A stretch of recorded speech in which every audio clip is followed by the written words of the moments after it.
This is CGTN, China Global Television Network.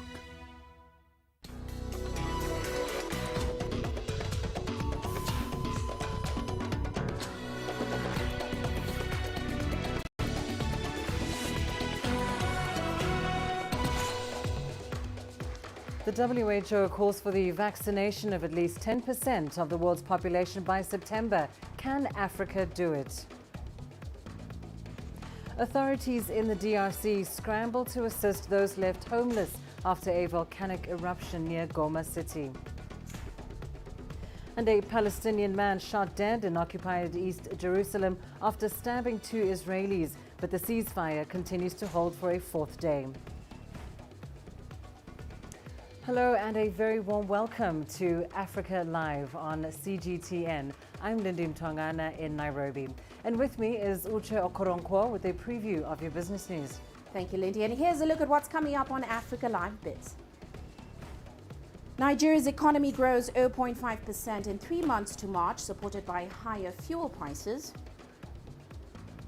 And borrowers in South Africa welcome the Reserve Bank's decision to retain its lending rate. Of course, all that coming up within the program. For now, back to you, Lindy. Thanks, Uche. Well, we start the hour with the latest from the World Health Assembly. WHO Director General Tedros Adhanom Ghebreyesus has called for the vaccination of at least 10% of the population of each country by September. Leaders have been speaking on day 1 of the 74th session of the Assembly, which opened virtually on Monday. CGTN's Andrew Wilson has more. This is an important moment for the WHO. In 2021, its role is front and centre of international concern, and the pandemic has laid bare the inequalities in global health, such as primary care, expertise sharing, and resources. The annual conference has an enormous agenda, taking in antibiotics, mental health, lab safety, health workers, and patient security. But the vaccine crisis is the battle where all these issues will be fought. The remote session delivered timely encouragement from the likes of France, Germany and China. Nous devons améliorer le financement de l'Organisation mondiale de la Santé. We have to improve the funding for the World Health Organization so that it is more sustainable, more foreseeable, and less dependent on a few large donors. We must also consider the proposals on the table today to significantly strengthen the independence and authority of the organization. Une compétence d'enquête sur les pathogènes potentiellement pandémiques. Currently, COVID-19 is still spreading around the world, but we believe that as long as all countries work together, we will defeat it successfully and prevent a further pandemic effectively. Let us join hands to build a healthy, safe, and fair world and a global community of health for all. But it was the WHO Secretary General himself, Tedros Ghebreyesus, who had the sharpest words for the international gathering. The ongoing vaccine crisis is a scandalous inequity that's perpetuating the pandemic. More than 75% of all vaccines have been administered in just 10 countries. There is no diplomatic way to say it. A small group of countries that make and buy the majority of the world's vaccines control the fate of the rest of the world. Dr. Ghebreyesus said he wants to see the Covax program supported enough to inoculate 10% of the world's population by September and 30% by year end. He said the wealthy countries should get started on this within days, not months. Not one dose should lay idle, he said. The WHO message is widespread and timely. Lessons for all future health crises are now here in front of us to be learned, with the world needing to act on a war footing as it does with financial crises and climate change. The lesson coming out of Geneva yet again is more of an appeal. We're all in this together. Andrew Wilson, CGTN. Well, as we've heard, the WHO chief hopes that each country will vaccinate at least 10% of its population by September. But can Africa achieve this? We put this question to the Africa CDC Deputy Director, Ahmed Ogwell. If vaccine nationalism is to be addressed, if the many policies of restricting export of vaccines were to be lifted, if the vaccines that are being produced were to be immediately distributed to where it is needed the most, achieving 10% by September is possible. In fact, we can surpass it because production is going on 24/7. The issue is getting those vaccines to those who need it. And if that can be able to be resolved, then we can be able to reach that target. And our target as Africa CDC for the African continent is that by mid of next year, we should have done 60% of the African population. So 10% by September is possible so long as we remove the barriers to access of vaccines in Africa. Residents in the Democratic Republic of Congo are returning to destroyed homes after the eruption of Mount Nyiragongo. Although lava flows stop short of Goma, a city of over 2 million people, at least 15 deaths have been confirmed. Hundreds, including children, have been reported missing. Search and rescue operations are underway. CGTN's Joy Kirukijuma reports. Residents in the Buhene district of Goma sifted through the mangled remains of what was once the place where their houses stood. Mount Nyiragongo, which erupted on Saturday, saw lava halt near Buhene district on the outskirts of Goma, a city of 2 million people. Earlier estimates indicated more than 3,500 residents crossed from Goma into Rwanda to escape the lava, but some started to return on Sunday. We have suffered a lot. We walked for over 15 kilometers. Unfortunately, we arrived back only to find our homes completely destroyed.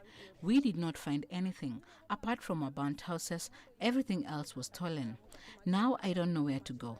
I'm only walking in the streets, and we're still afraid because the fire is still visible in the lava.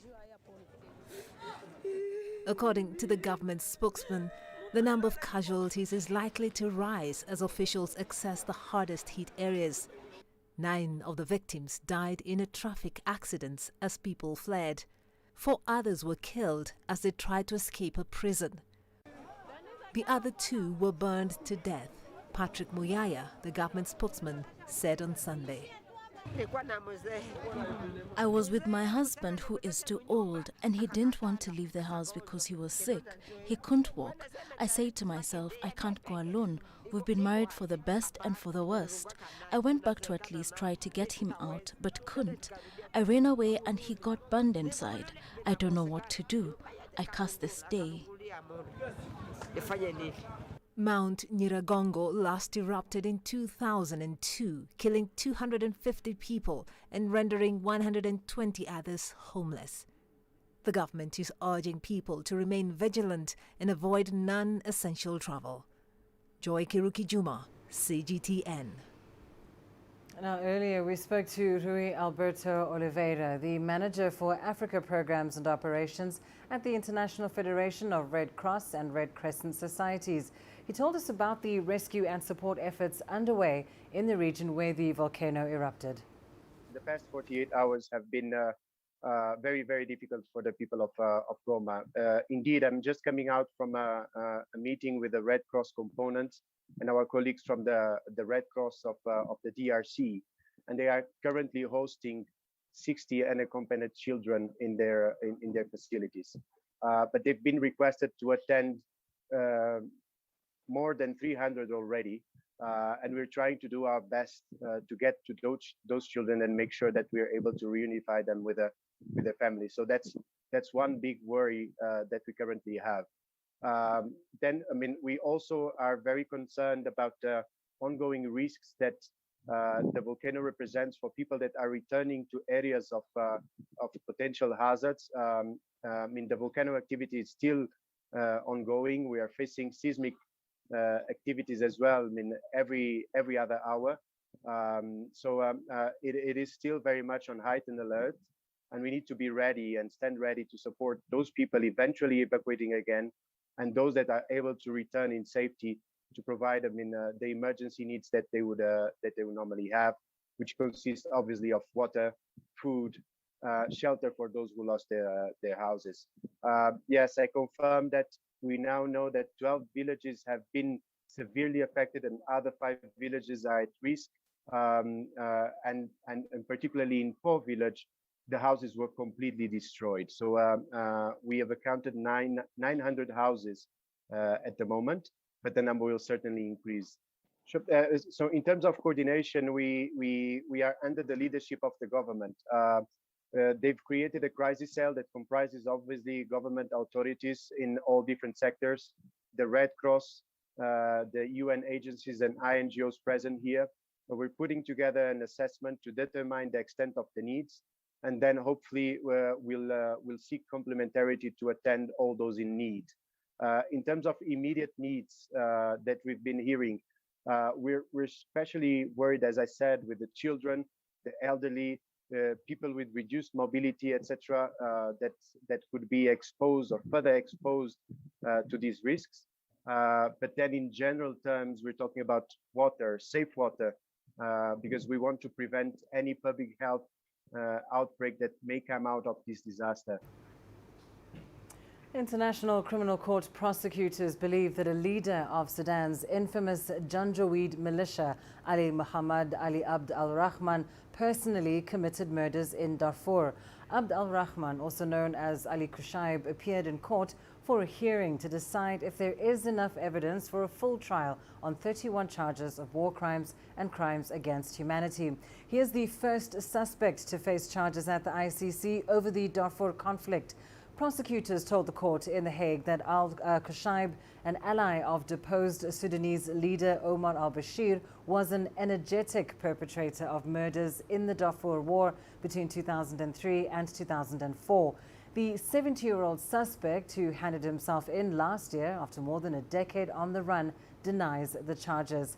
ICC prosecutors say Abd al-Rahman was backed by the Sudanese government at the time and was responsible for attacks on villages in the Wadi Salir area of Darfur. According to the United Nations, 300,000 people were killed and 2.5 million displaced during the Darfur conflict.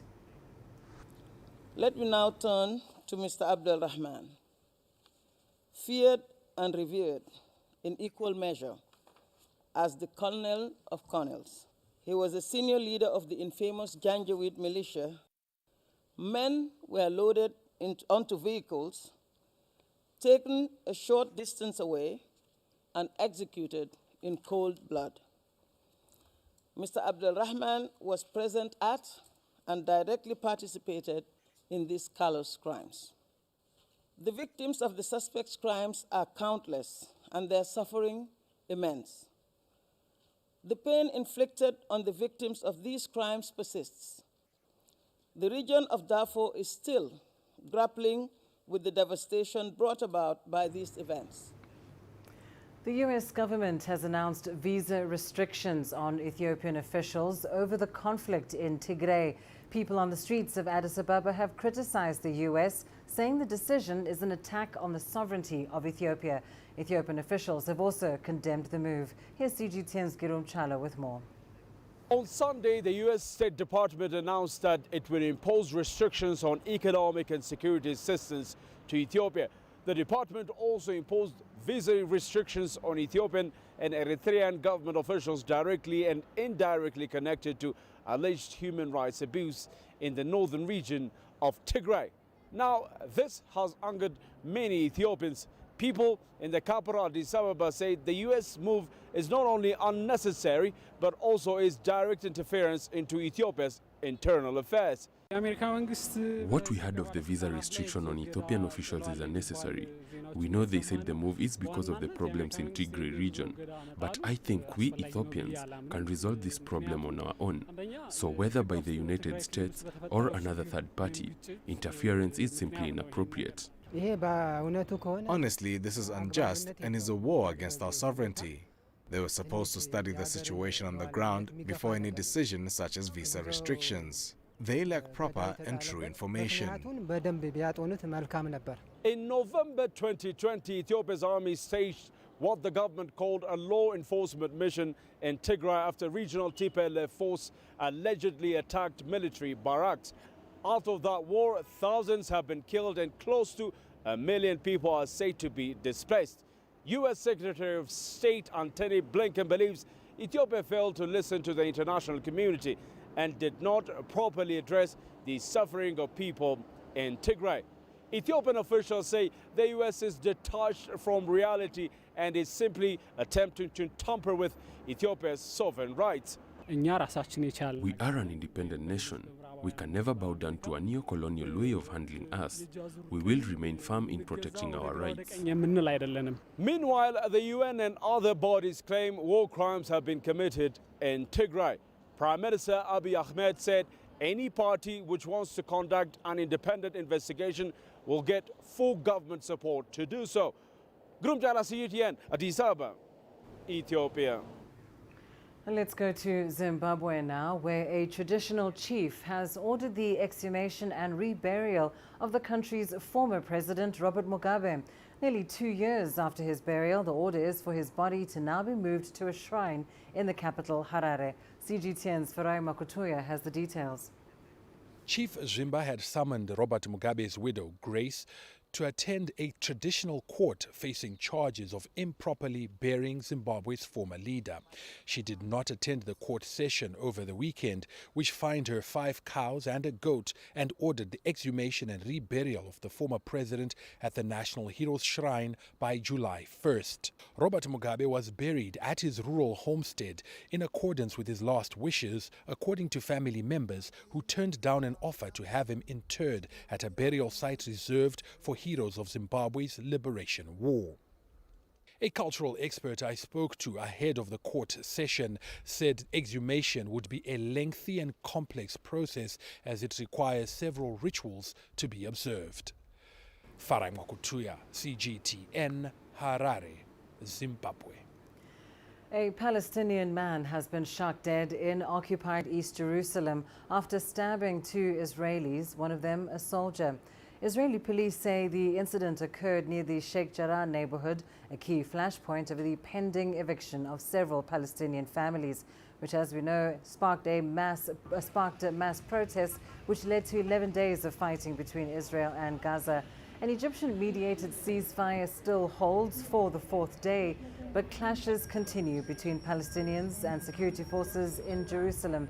U.S. Secretary of State Antony Blinken is due to visit the region this week for talks with leaders of Israel, Palestine, Egypt and Jordan. Lithuania's Prime Minister Ingrida Šimonytė is calling for the closure of Belarusian airspace. Now, this comes after Belarus diverted a plane and arrested an opposition activist who was on board. The Prime Minister has slammed the move as an act of state terrorism. The Ryanair flight was traveling from Athens to Lithuania and was forced to land in Minsk. Belarus says it grounded the plane due to a bomb threat and is willing to allow an investigation. We sent 17 pieces of emergency equipment to the site and were ready to respond to any situation. But thankfully, the help of the emergency ministry was not needed. Time now for a short break. When we return, we take a deeper look at how India's COVID-19 crisis has impacted Africa and the Covax facility.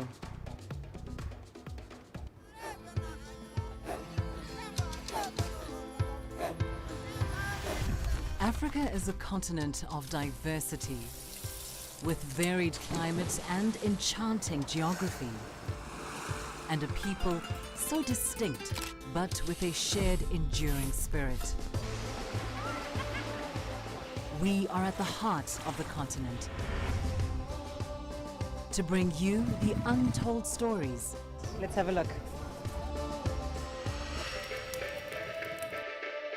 We celebrate Africa as it shapes its own destiny.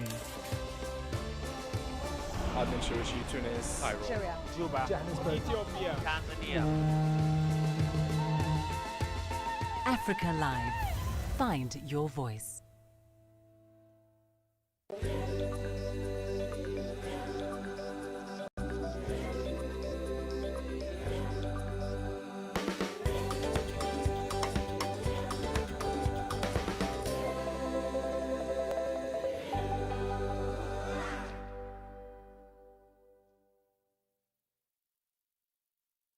I try to not let it affect me, but there are days when it does. I'm a human being, and to see patients in a hospital bed and their family members are not there. There's no one there to hold their hand, that human touch, you know?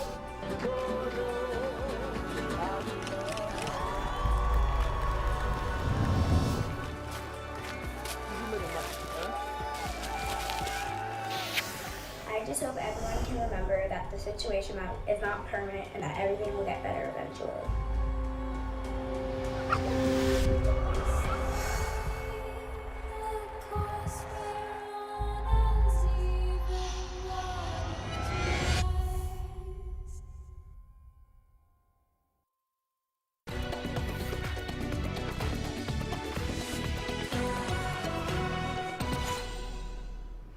An announcement by the Serum Institute of India last week that it would stop shipments to the Covax program until the end of the year has left many countries at the mercy of COVID-19. And as CGTN's Robert Nagila now reports, there is a renewed effort to secure additional vaccines for Covax from other sources.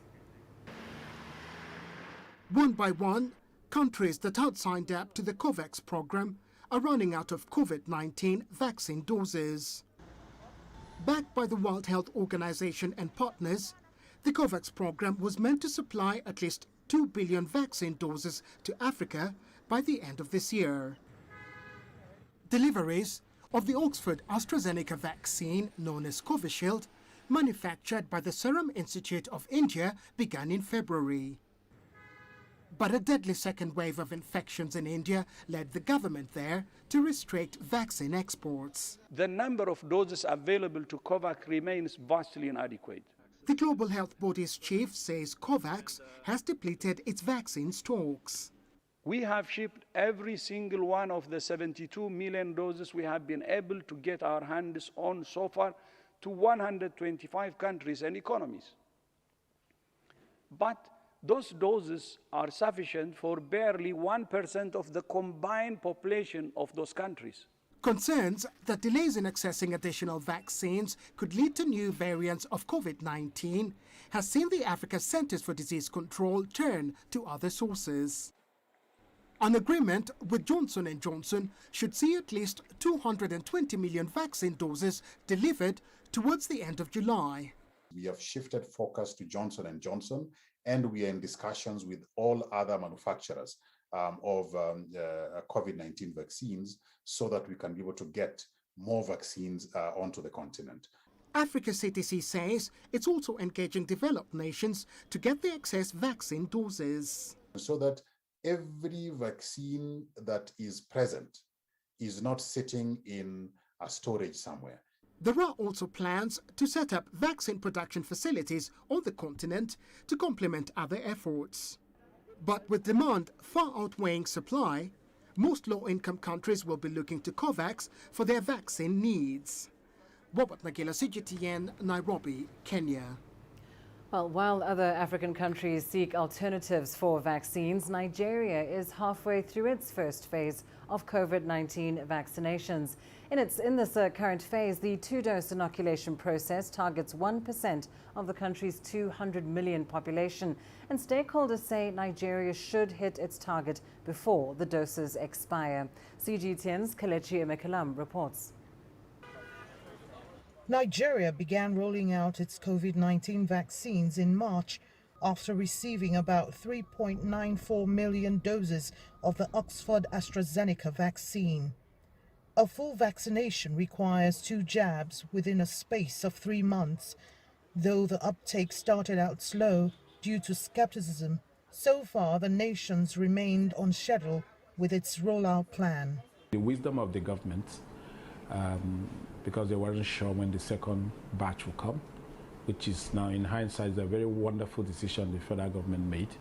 They decided to divide the dose into 2 and then make sure that the cohort of Nigerians who have been vaccinated would be able to get their second dose thereafter before the expiration of this particular batch.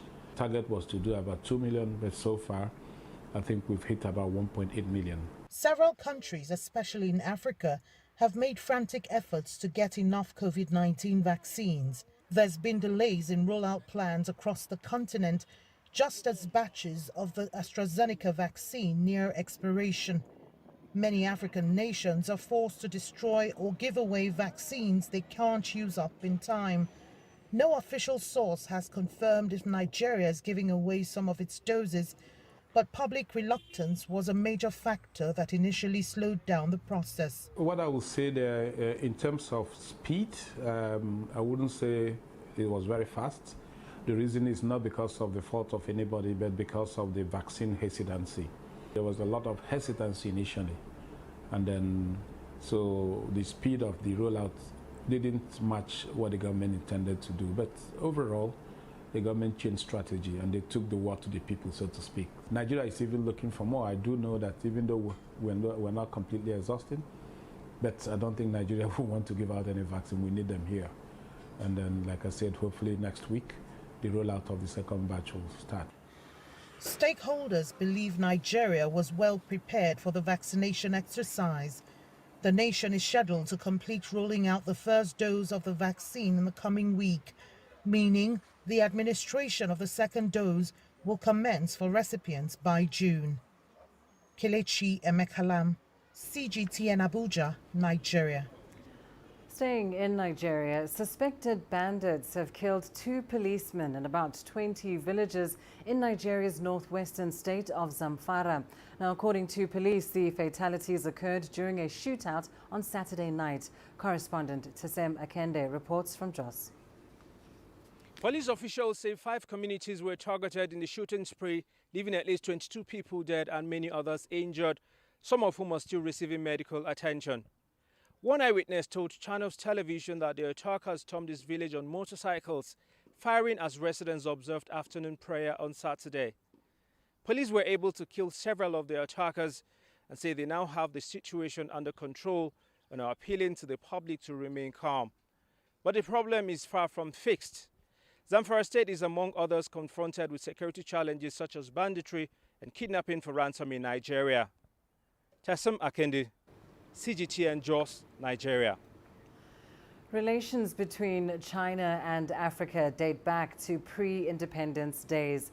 Over the years, Chinese leaders have forged even closer ties based on mutual respect and understanding with African countries. Well, CGTN Egypt correspondent Yasser Hakim sat down with Sulaiman Wahdan, a sitting member of parliament who also served as deputy speaker of parliament during President Xi Jinping's visit to Egypt in 2016. The legislator spoke of his memories of that visit. Thank you very much for joining us here on CGTN. First of all, where and when have you met President Xi, and what was your first impression when you met him? It was a great honor to receive President Xi at Parliament. It hadn't happened for tens of years before that a Chinese president would visit Egypt. I was lucky to be the deputy speaker at the time, which allowed me the privilege to meet the president when he arrived at the house and to escort him in his tour around Parliament. It was a landmark moment in my life and career to meet the president of China, a unique person worldwide. I read about him before the visit. He is a nationalistic personality, an economic genius with a strong personality, but warm with others at the same time. Is there any personal contact or story you can share with us concerning meeting President Xi? During the tour, there was warmth in his short conversations with me. He looked happy as we toured the Parliament building. He asked how old the building was, and I told him 160 years old.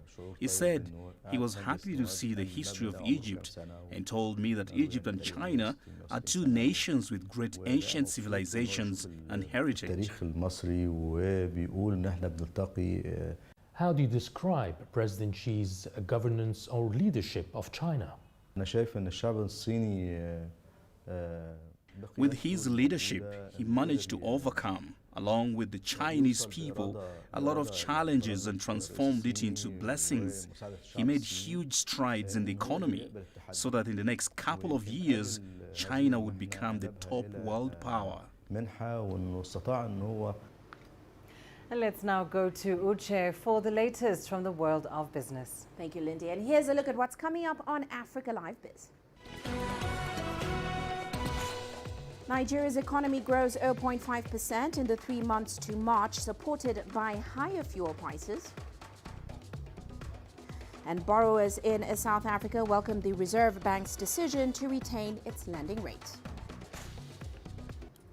Africa is the nexus of enterprise, and global business will tell you why it matters. From the mega investment projects to multi-billion-dollar mergers and acquisitions. Africa today collects, just in terms of revenues for taxes alone, $545 billion a year. If you take 10% of that and you devote it to the energy sector, problem solved.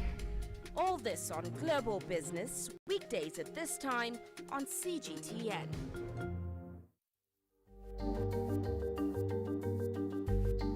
Africa Live.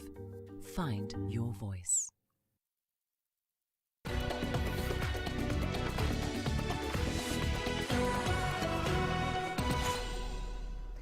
Well, let's start off in Nigeria. The country's economy grew 0.5% in the first quarter of this year. It was lifted by higher crude production and oil prices. Now, activities have been slowly gaining momentum since the gradual easing of coronavirus lockdowns. The National Bureau of Statistics, however, indicates that the first quarter growth rate was slower than the 1.87% growth rate recorded over the same period last year. But it was higher than 0.11% recorded in the last quarter of 2020, and that's indicative of a slow but continuous recovery. Now, Nigeria had been grappling with low growth before the coronavirus pandemic triggered a recession and created large financing gaps, including dollar shortages and inflation. Africa's largest economy exited its second recession since 2016 in the fourth quarter of last year, and that's despite a full-year contraction in 2020. Well, let's head to South Africa now. Indebted South Africans are breathing a sigh of relief. That's after the Reserve Bank kept its rates unchanged. Now, according to the bank's quarterly projection model, 2 rate hikes are expected this year. Of course, cash-strapped consumers are pleased. It didn't happen just yet. Here's CGTN Sumitra Naidu reporting. Consumers devastated by a weak economy and COVID are trying to do as much as they can while rates are low. In 2020, the Reserve Bank cut rates by a record 300 basis points to provide some relief. The repo rate remains at a historical low of 3.5%, while the prime lending rate for consumers is still at 7%. I think it will help a lot. It will bring a positive outcome since now we are facing an economic challenge after this pandemic has started. So I think it's another positive way of trying to find ways of surviving, because right now everything is expensive, where you rent. I don't think the Reserve Bank is going to increase its interest rates in the next 2 months. I think the soonest is for an increase in interest rates just that by the end of the year, or maybe even next year even. But the biggest danger is that the Reserve Bank is going to be caught behind the so-called curve. It is very important for the Reserve Bank to act as soon as possible, because if the Reserve Bank waits too long, then eventually they will have to increase interest rates by a lot more in order to contain inflation. The bank did warn at its meeting this week that the overall risk to the inflation outlook appears to be on the upside. Supply pressures are creeping in, pushing up input prices. Food inflation is the big concern. Consumers are already feeling the pinch of higher prices. It's not quite fair enough because there's a whole lot that is that affects us. See, I mean, we're looking at your transport, we're looking at our mortgage. Right now, the salary we get, it takes time to change. And however, petrol rising up and bread. Even though he did not change it, and it still remains the same, for a lot of consumers, it is a very difficult situation. It's actually become a desperate situation at this stage, because a lot of people are not able to even afford food. Even like some of the financial aid that is offered by the government is not helping, because of now the food prices are still at still, and most of them keep on increasing. The Reserve Bank has already done as much as they possibly can to support the South African economy. They've reduced interest rates quite substantially, but not only that. The past year, we've also seen Reserve Bank putting all sort of other measures in place to support the financial sector, making it easier for their customers to survive very difficult economic conditions. For now, the strong gains in the rand is helping to offset higher oil and electricity prices. But with food and agricultural inflation ticking up, it won't be long before the Reserve Bank takes action. Some economists expect an interest rate hike in the last quarter of this year. Sumitra Naidu, CGTN, Johannesburg, South Africa. Meanwhile, total mining output in South Africa grew by 21.3% year-on-year. That's according to the latest data from Stats SA. Now, that's up from a contraction of 2.3% in February. We saw non-gold mining production grew by just under 25%, following a 1.1% contraction in February. Here's CGTN's Angela Coppola with more. Sustained higher commodity prices and rising external demand are driving South African mining activity, according to analysts. Mining sales have never been this high on any month in our history. And at just over 75 billion rand, that equates to an annual rate of about 900 billion rand, which would equal nearly 18% of GDP.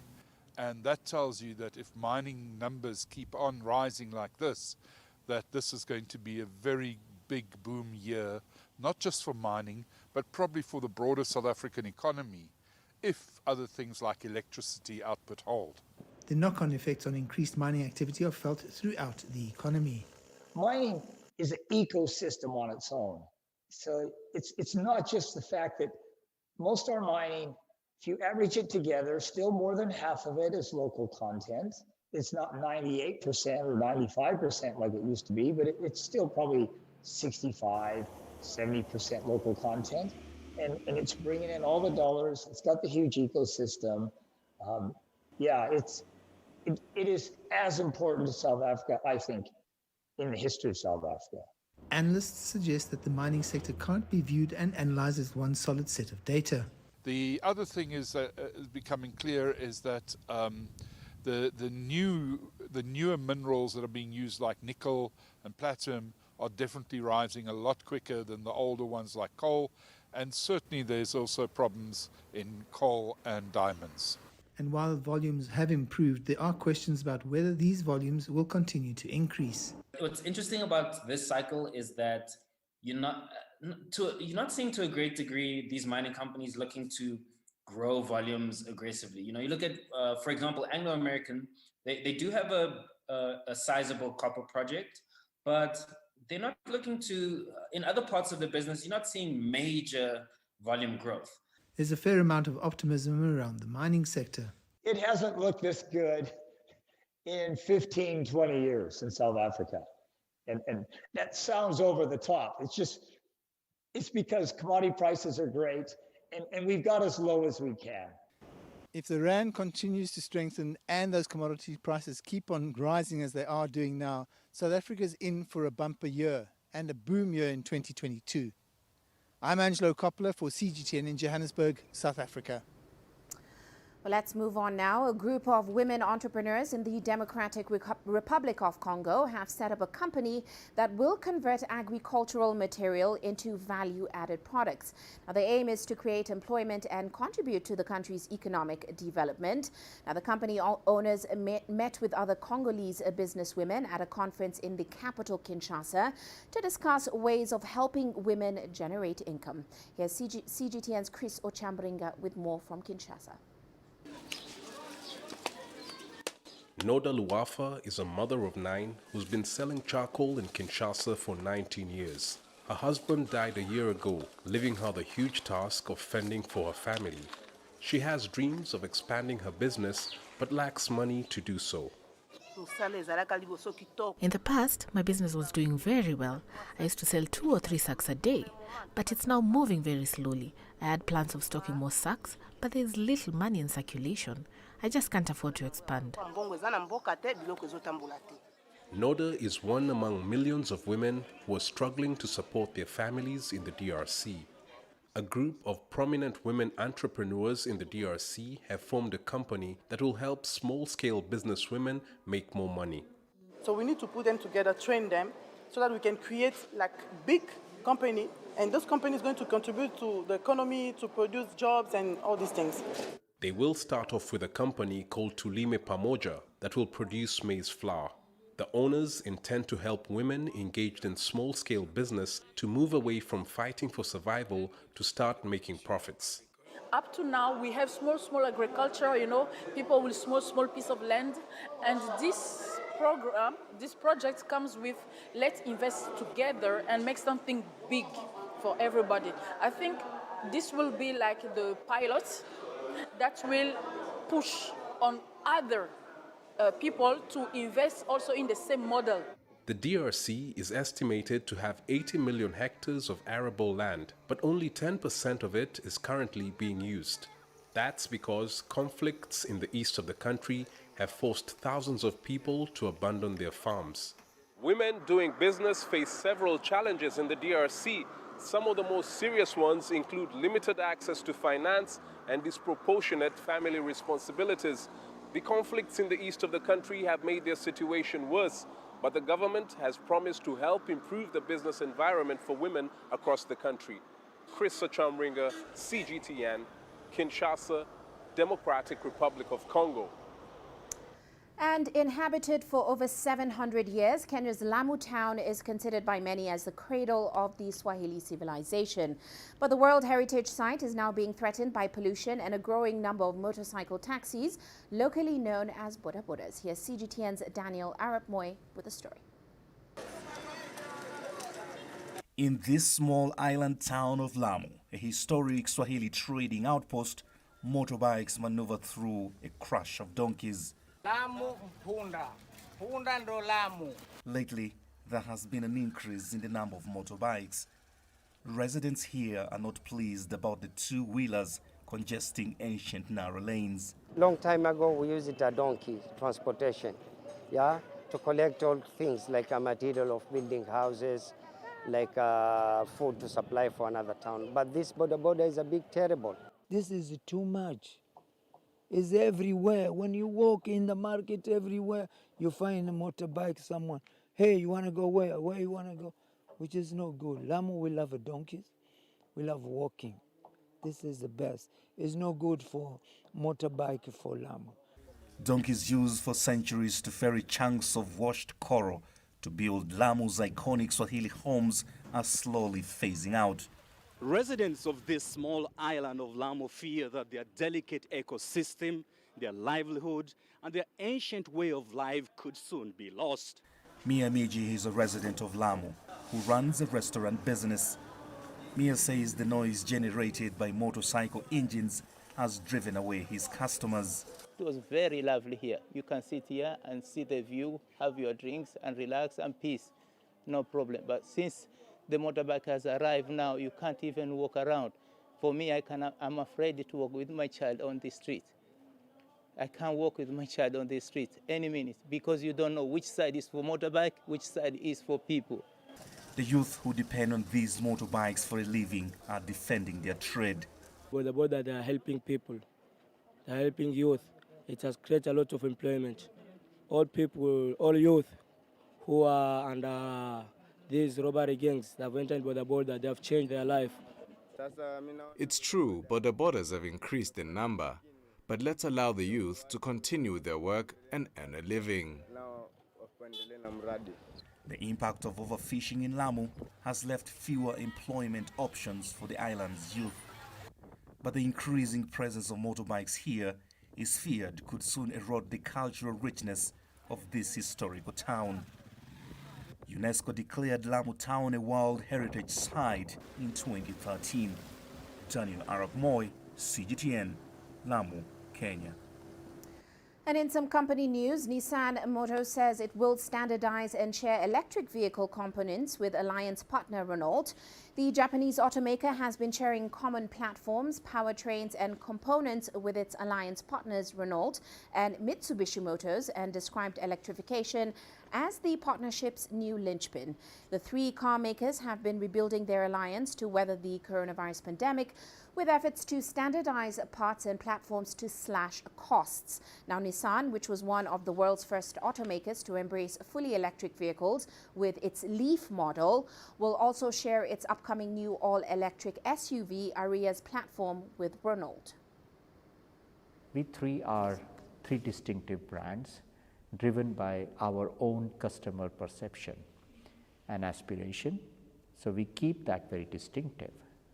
But on the other side, where we believe that it contributes to the customer value in terms of cost competitiveness, we share, and we share to eliminate the duplication of the resources. So for us, synergy is not for the sake of synergy. For us, synergy is to improve the performance of each company. Now moving forward, the battery, we have agreed on the common specification, so battery will be common. So you can imagine when we are talking about electrification in the future, that by 2030s 100% offerings will be electrification. Definitely as alliance, if we are selecting a common spec battery with common supplier, definitely it will improve the performance of each company. The industry is going through the transformation from ICE to electrification, and we want to use electrification as the strategic pillar to build more and more alliance synergy, and that's why the battery, the e-powertrain, the electronic architecture behind these are very important to share with among the alliance partners. And that's all for now on Africa Live Biz, but coming up later on Global Business Africa, Ethiopia awards a telecom license to a consortium bringing together the UK's Vodacom, South Africa's Vodafone and Kenya's Safaricom. Of course, all that coming up at top of the hour. More news coming right up with Lindy after the short break. Africa Live. Find your voice.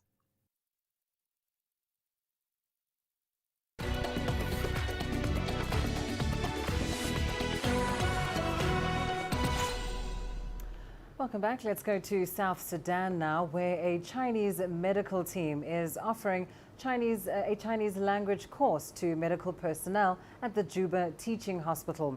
The team says if health workers at South Sudan's main hospital learn Chinese, it will help ease communication between the South Sudanese medical staff and their Chinese counterparts. CGTN's Patrick Oyet has more.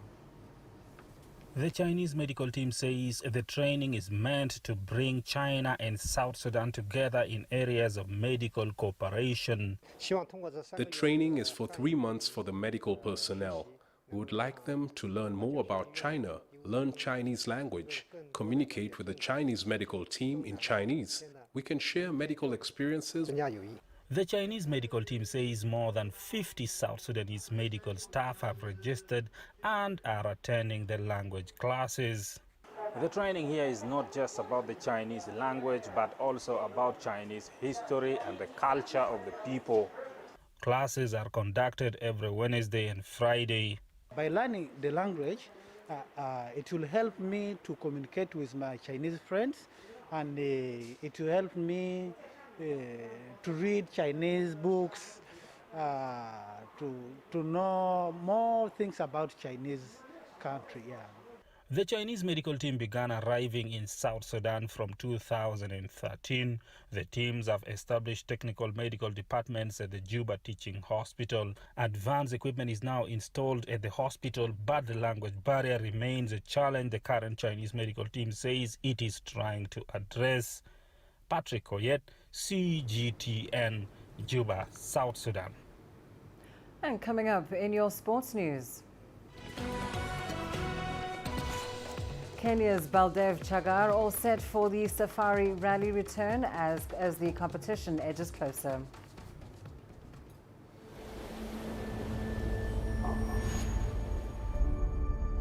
How would you create